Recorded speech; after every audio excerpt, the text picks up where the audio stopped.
পারি। আমরা দেখেন অনেক খারাপ মানুষ কেন বলি, যদি ভালো হইস না কেন, সেই খারাপ মানুষকে এতবার ভালো হইস না কেন বলার পরও তারা ভালো হইতে পারে না, কারণ চরিত্রের মধ্যে খারাপই চলে যায়। আবার ভালো মানুষকে বলি যে তুমি খারাপ কাজ করে দেখাও না, সেও খারাপ কাজ করতে পারে না, কারণ ওর মধ্যেই ভালো ব্যাপারটা থাকে। কিন্তু এই যে কিছু লোক আছে যারা কখনো হয়ে যায় কেপ ভার্দে, কখনো হয়ে যায় সুইজারল্যান্ড, আজকে ছিল ফ্রান্স, কালকে সকালবেলা হয়ে যাবে ইংল্যান্ড, এদের এই যে ট্রান্সফরমেশনটা, এটা ভাই অসাধারণ। Remember the name Unai Simon, goalkeeper of Spain, the way he played today. যেভাবে একটা সময় গিয়ে প্রায় মাঠে গিয়েও বল ঠেকিয়ে দিচ্ছিলেন, হেডারে প্রতিপক্ষের অ্যাটাককে নস্যাৎ করে দিচ্ছিলেন, যেভাবে ফরওয়ার্ড লুকিং চার্জ করে প্রতিপক্ষ কোনো পরিকল্পনা করার আগে, বল পাস করার আগে, তাকে বোকা বানানোর আগে, ধোকা দেওয়ার আগে তার দলের কোনো ডিফেন্ডার অ্যাটাকিং লাইন আপে অপোনেন্টের যে কাউকে চার্জ করার আগে এগিয়ে যাচ্ছিলেন।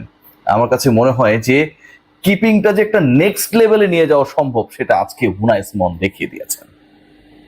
Remember the name Pedro Porro. If you look back, আপনি যদি খেয়াল করে দেখেন যে দ্বিতীয় গোলটা স্পেন দিল, জাস্ট গোলটা বানিয়ে নিলেন। কি করে বানালেন? হাঁটছিলেন, বক্সের আশপাশে হাঁটছিলেন, বল তার পায়ে, নজর দিচ্ছিলেন এদিক সেদিক, দেখার চেষ্টা করছিলেন যে আসলে ডিফেন্ডাররা কোথায়। ফরাসি ডিফেন্ডারদের প্লেস বুঝে স্পেস খোঁজার চেষ্টা, এবং ওই স্পেস খোঁজার চেষ্টা করতে করতে তিনি গোলটা দিয়ে দিলেন, বল বাড়িয়ে দিলেন, এবং সেই বাড়ানো বলটা ফার্স্ট টাচে যখন আবার তার কাছে ফিরলো, তিনি দৌড় শুরু করে দিয়েছেন, তখনই গোলকিপার বিটেন। 2-0 পিছিয়ে পড়লো ঠিক যখন ফ্রান্স। এই ম্যাচের আর কোনো কিছুই বাকি ছিল না, কারণ Kylian Mbappe he was killed. কিভাবে কি ঘটলো, কিভাবে কিলিয়ান এমবাপ্পে আর লিওনেল মেসি হতে পারলেন না, এই ম্যাচটার 90 মিনিটের হাইলাইটসটা দেখলে সবকিছু ক্লিয়ার হয়ে যাবে। 65 মিনিটস পর্যন্ত এমবাপ্পের অন টার্গেট শট একটাও ছিল না। অনেকে অনেক আলোচনা করেন, মেসি এমবাপ্পের আলোচনা করেন, হাইয়েস্ট গোল কে করবে, গোল্ডেন বুট কে পাবে, সেই ডিসকাশনটা যখন চলে তখন কিলিয়ান এমবাপ্পের বিদায়, মাথা নিচু করে বিদায়, দলকে জেতাতে না পারার ব্যর্থতা নিয়ে বিদায়, লিওনেল মেসির সাথে তুলনীয় হবার যে দারুণ একটা মঞ্চ তৈরি হয়েছিল, সেই জায়গায় দলের বিদায় দেখে বিদায়। এর থেকে আর প্যাথেটিক কি হতে পারে? ইজিপ্ট ম্যাচের দিকে যদি খেয়াল করেন, 79 মিনিট থেকে 83 মিনিট, 3 মিনিট 59 সেকেন্ডের মধ্যে লিওনেল মেসি পুরো ম্যাচের চিত্রনাট্য বদলে দিয়েছিলেন, যেই ম্যাচটা আর্জেন্টিনা হারতে বসেছিল। ঠিক সেই জায়গায় আরো কমফোর্টেবল অবস্থায় থাকার পরেও এমবাপ্পে, ফ্রান্স, একটা compact team, Mbappe end of the day did nothing, capable to do anything for his team. ফ্রান্সের এই বিদায়টা আমার কাছে মনে হয় যে আজকে টোটালটা একটা প্যানিক বাটনে প্রেস করার মাধ্যমে ঘটেছে। ম্যাচের 20তম মিনিটে যে ফাউলটা হলো, লামিন ইয়ামালকে যেভাবে ফাউল করা হলো, বল বাতাসে, ওই বলের সাথে ইয়ামালের যে দূরত্ব, অথবা সেই বলটাকে যদি আপনি জাস্ট লিফট করে দেন, যেটাকে যেতে দিলাম বাবা, তুই যা যেখানে খুশি যা, ইয়ামাল পারলে তুই ধর, ও জীবনেও পারতো না। তাকে ফাউল করা হলো, লাথি মারা হলো, পশ্চাৎ দেশের সেই লাথিটা এমন ভাবে মারা হলো যেন আসলে ওই বলটা সুপারম্যান হয়ে রিসিভ করে ইদার ইয়ামাল নিজেই গোল করতেন অথবা কারো দ্বারা করাতেন। এই ব্যাপারে ওই ডিফেন্ডার 100% শিওর হয়ে গিয়েছিলেন। শেষ পর্যন্ত পেনাল্টির বাঁশি বাজলো, পেনাল্টি পেল স্পেন, এবং এই পেনাল্টিটা আপনি বলতে পারেন, আপনি চাইলেও বলতে পারেন, না চাইলেও বলতে পারেন। আপনি যদি না চায়া বলেন, তার মানে হচ্ছে আপনার মনের মধ্যে কিছু একটা ঘুরঘুর করছিল। আপনি যদি চায়া বলেন, তাহলে মনে হতে পারে যে আপনি আসলে আলোচনায় থাকতে চান। এই পেনাল্টিটা যদি আর্জেন্টিনা পাইতো কি হইতো? এই পেনাল্টিটা যদি সেমিফাইনালে আর্জেন্টিনা এরকম করে ইংল্যান্ডের বিপক্ষে একটা পেনাল্টি পাওয়া যায়, তাহলে কি হবে?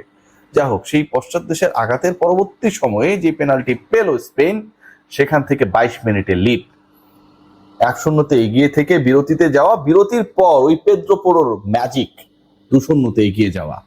একটা সময় এত বেশি অপেশাদারিত্ব আমরা দেখেছি ফ্রান্স অ্যাটাকারদের, যে পারলে উনাই সিমনকে পেটান কিলিয়ান এমবাপ্পে। 86 মিনিটের ওই ইনসিডেন্টটা যদি একটু খেয়াল করে দেখেন, যেভাবে গোলকিপারকে উইদাউট বল চার্জ করা হয়েছে, এবং সেটার কারণে তিনি একটা ইয়েলো কার্ড পর্যন্ত পেলেন, এটা অবিশ্বাস্য। ঠিক এই কাজটা যদি আর্জেন্টিনার কেউ করতো, তাহলে ঘটনাটা কি ঘটতো? যাও সেই আলোচনা করে লাভ নেই। আজকের ম্যাচের অনেকগুলো শিক্ষা রয়েছে। 1 নাম্বার শিক্ষা যেটা, কিলিয়ান এমবাপ্পে লিওনেল মেসি না, সবাই ম্যাচ এই সিচুয়েশন থেকে বের করতে পারে না। 2 নাম্বার শিক্ষা যেটা, আপনি যদি অ্যাগ্রেসিভলি এগিয়ে গিয়ে চার্জ করেন অ্যাজ এ গোলকিপার, এটা একটা দলের জন্য কতটা ইফেক্টিভ হতে পারে, প্রতিপক্ষের আক্রমণকে ধূলিসাৎ করে দেওয়ার জন্য কতটা ফলপ্রসূ হতে পারে, সেটা আজকে সিমন দেখিয়েছেন। 3 নাম্বার শিক্ষা যেটা, সেটা হচ্ছে স্ট্যাটিস্টিক্যালি এগিয়ে থাকা আর রিয়েলিস্টিক গিভেন ডেতে ওই পারফরমেন্সটাকে অ্যাপ্লাই করা, দু জিনিস। আজকে পুরো ম্যাচে যেভাবে স্পেন ফ্রান্সকে নাচিয়েছে, স্পেনের গোলকিপার নাচিয়েছে, অ্যাটাকাররা নাচিয়েছে, লামিন ইয়ামাল গোল পান নাই, পেনাল্টি আদায় করেছেন, ডান প্রান্তে যেভাবে অ্যাটাক করার চেষ্টা করেছেন, বিজি রেখেছেন, তাকে ঘিরে যে পরিকল্পনা করতে গিয়ে অন্যদের ক্ষেত্রে সেই প্ল্যানটাকে এক্সিকিউট করতে পারেনি। ওই পরের গোলের এক্সাম্পলটা আমাকে দিতেই হবে। ইয়ামালের উপর এতটাই প্যানিক তারা হয়ে গিয়েছিল যে উইদাউট বল তাকে ফাউল করে বসা হইল কোনো কারণ ছাড়া পেনাল্টি বক্সের ভিতরে। সো ওই প্যানিক বাটনটাই আলটিমেটলি অ্যাপ্লাই করেছে স্পেন, যে তোমরা ইয়ামালকে অ্যাটাক করবা, আমরা তোমাদের গোলবার অ্যাটাক করবো, and that actually properly successfully done by Spanish. ফাইনালে আর একটা দল যাবে, ইংল্যান্ড এবং আর্জেন্টিনার ওই খেলায়। তবে ওই ম্যাচের আগে আমার কাছে মনে হয় যে আজকের এই ম্যাচটা বিশাল এক শিক্ষা। এন্ড অফ দ্য ডে আপনি যদি স্পেশাল কিছু করতে না পারেন, আপনার কোনো ভ্যালু থাকে না। কিলিয়ান এমবাপ্পে গোল করেছেন, 8 গোল করেছেন, লিওনেল মেসিকে অন্তত এই আসরে কিলিয়ান এমবাপ্পে গোলের সংখ্যার দিক থেকে টপকে যেতে পারছেন না, এটা ডিসাইডেড হয়ে গেছে। দুজনের গোল সংখ্যা 8, এবং একই যদি গোল সংখ্যা হয় তখন অ্যাসিস্ট হিসাব করা হবে। আজকে কিলিয়ান এমবাপ্পে এবং তার দল গোল পায় নাই, মানে অ্যাসিস্টের দিক থেকে লিওনেল মেসিকে ক্রস করার তার কোনো সম্ভাবনা, সুযোগটা নেই। সো এদিক থেকে আমার কাছে মনে হয় যে এটাও একটা শিক্ষা। আজকের ম্যাচের সবচেয়ে বড় শিক্ষার জায়গা যেটা, সেই শিক্ষার জায়গাটা আমি আপনাদেরকে একটু শর্টকাটে বলতে চাই। 1 নাম্বার শিক্ষা যেটা, সেটা হচ্ছে আজকে স্পেন জিতেছে কারণ লিওনেল মেসি টাকা দিয়েছে, ফ্রান্স তাই হেরে গেছে। 2 নাম্বার শিক্ষা যেটা, বাংলাদেশ থেকে আজকে গভীর রাতে, বিশেষ করে রাত 2টার আশপাশের সময়ে হাজার হাজার কোটি টাকা ফিফার কাছে ট্রান্সফার করা হয়েছে, সেই টাকা পেয়ে আসলে এই ম্যাচটা স্পেন জিতে গেছে, ফ্রান্স ছেড়ে দিয়েছে। 3 নাম্বার শিক্ষা যেটা, ফিফা সবকিছু জানার পরেও, যে ফ্রান্স এত ভালো দল, দিদিয়ের দেশে এত বড় কোচ, কিলিয়ান এমবাপ্পে এত বড় স্কোরার, সবকিছু জানার পরেও পুরো ব্যাপার নিয়ে ফিফা কোনো জায়গায় ইন্টারভেন করে নাই। 4 নাম্বার শিক্ষা যেটা, সেটা হচ্ছে আজকে যারা ফ্রান্স ছিল, স্পেনের বিপক্ষে ছিল, বিশ্বাস করেন আর না করেন, আগামীকাল সকাল নাগাদ এই লোকজন, এই গ্রুপটাই ফ্রান্স থেকে ইংল্যান্ড হয়ে যাবে। যদিও ব্রেক্সিটের কারণে ইউরোপিয়ান ইউনিয়ন থেকে ইংল্যান্ড বাইরে হয়ে গেছে, এটাতে তাদের কোনো কিছু আসে যায় না, কারণ তারা এসব বুঝেও না, এসব তত্ত্বমত্ত্ব বুঝতে গিয়ে ব্রেনটা নষ্ট করতে চায়ও না। সো তারা আজকে ছিল ফ্রান্স, কালকে সকালবেলা হয়ে যাবে ইংল্যান্ড।